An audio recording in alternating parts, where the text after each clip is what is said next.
Top 10 Best Netflix Movies. Although finding the finest Netflix movies can be difficult, we are unlikely to run out of outstanding movies anytime soon. Whether you're looking for the finest action movies, best horror movies, best comedy, or best classic films on Netflix, you'll find plenty to select from. Hey guys, and welcome to your entertainment channel Netflix Tops, where we will tell you about the top-rated movies and series on Netflix. So grab your popcorn and stay with us until the end of this video, because today's video is going to list down the top 10 best movies to watch on Netflix. So let's get started. Number 10. Raoul Peck focuses on James Baldwin's unfinished book, Remember This House, a work that would have memorialized three of his friends, Martin Luther King Jr., Malcolm X, and Medgar Evers. All three black men were assassinated within 5 years of each other, and we learn in the film that Baldwin was not just concerned about these losses as terrible blows to the civil rights movement, but deeply cared for the wives and children of the men who were murdered. And so, I Am Not Your Negro is not just a portrait of an artist, but a portrait of mourning. What it looks, sounds, and feels like to lose friends, and to do so with the whole world watching. Peck would have done little else besides give us the feeling, placing us squarely in the presence of Baldwin, and I Am Not Your Negro would have likely still been a success. The pleasure of sitting with Baldwin's words, and his words alone, is exquisite. There's no interpreter, no one to explain Baldwin, but Baldwin, and this is how it should be. Number 9. Devoting your life to something, art, passion, religion, is sold to us as admirable, but often only if it fulfills our romantic ideals of what that life looks like. Is success, no matter how late or even posthumous, the justification for striving? Writer, director, editor Chaitanya Tamhain explores this idea in The Disciple through the life of a classical Indian singer, Sharad Nilukar, Aditya Modak, an earnest hardliner raised by his music-loving father, and recordings of legendary singer guru Maya, Sumitra Behave. Will he be recognized for greatness, stepping out of the shadows, or will he follow his father into tangential obscurity? Modak's excellent performance contains similar depth, all hidden behind a yearning tension and unwavering gaze. It's a heartbreaking, enduring, prickly performance, and one that creates a truly winning portrait. Even when it rolls along as steadily and dispassionately as Sharad's motorcycle, The Disciple contains warmth for its central sad sack artist and his dedication to never selling out. Number 8. If you're the proud owner of a twisted sense of humor, you might tell your friends that Julia Ducournau's Raw is a coming-of-age movie, in a bid to trick them into seeing it. Yes, this film's protagonist, naive incoming college student Justine Garance-Marillier, comes of age over the course of its running time. She parties, she breaks out of her shell, and she learns about who she really is as a person on the verge of adulthood. Raw is an open consensus on the harrowing quality of Justine's grim blossoming.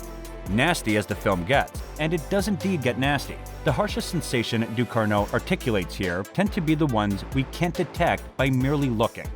Fear of feminine sexuality, family legacies, popularity politics, and uncertainty of self-governed Raw's horrors as much as exposed and bloody flesh. It's a gore fest that offers no apologies, and plenty more to chew on than its effects. Number 7. Creep is somewhat predictable, but a cheerfully demented little indie horror film, the directorial debut of Bryce, who also released this year's The Overnight, starring the ever-prolific Mark Duplass.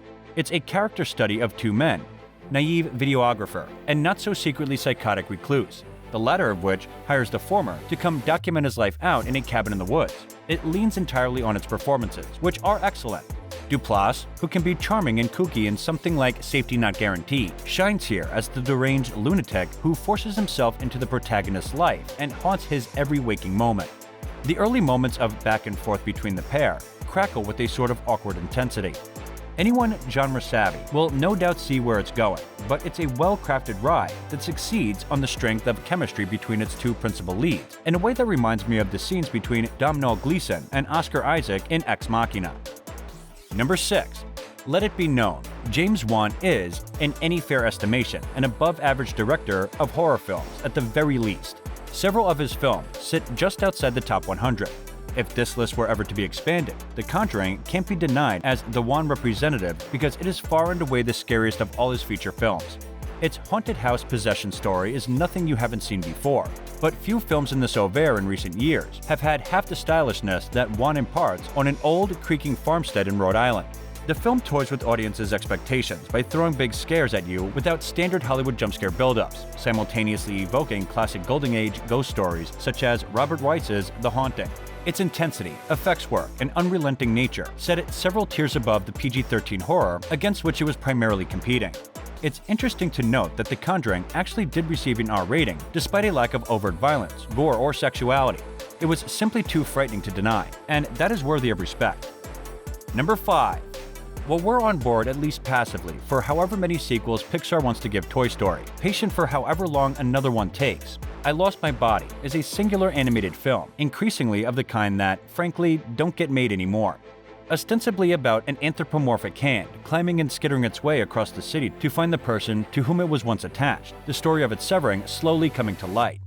The beauty of director Jeremy Kaplan's images, often limened in filth and decay, is in how revelatory they can be, when it tied so irrevocably to the perspective of a small hand navigating both its nascent life in the treacherous urban underground and the traumatic memories of its host body's past. I Lost My Body is an unassuming, quietly heartbreaking achievement, one the Academy needs to prioritize now more than ever, over expectedly competent big studio fare. Number 4. Why did TV journalist Christine Chubbuck take her life on camera in 1974? The brilliance of this Antonio Campas drama, Christine, is that it tries to answer that question while still respecting the enormity and unknowability of such a violent, tragic act. Rebecca Hall is momentous as Christine, a deeply unhappy woman whose ambition has never matched her talent, and the actress is incredibly sympathetic in the part. As we move closer to Christine's inevitable demise, we come to understand that Christine isn't a morbid whodunit, but rather a compassionate look at gender inequality and loneliness. Number 3. One of filmmaker Sean Baker's best, Tangerine's fable of Christmas-time sex workers navigating love and loss in Hollywood is everything the indie great is known for: intimate, warm, silly, heartfelt, and just scuzzy enough. Shot entirely on iPhones, this subversive holiday film celebrates found families in donut shops and laundromats and bar bathrooms. It reminds us that sometimes the best gift of all is a friend who'll lend you their wig while yours is in the wash. Katana Kiki Rodriguez and Maya Taylor carry the film in all its emotional and tonal complexity, while Baker's compassionate interest in folks just outside the margins make the filmmaking's guerrilla-esque styling seem more loving than exploitive. Number 2. Zoolander was a landmark comedy thanks to the wonderful chemistry between Ben Stiller and Owen Wilson as a pair of male models. Wilson's Hansel cares more about what bark is made out of and idolizing Sting, not for his music, but for the fact that he's out there doing it, than his rivalry Ben Stiller's Zoolander. Eventually, the two supermodels must work together and try to bring down Mugatu, Will Ferrell, after he brainwashes Zoolander with the Frankie Goes to Hollywood song, Relax. Number 1. Netflix will not let the dating royalty trope die, and we're so thankful for that. Cheesy Brooklyn accent aside, former Disney star Laura Moreno produces and leads this film, The Royal Treatment, about a New York hairdresser who travels to do the makeup and hair for a royal wedding.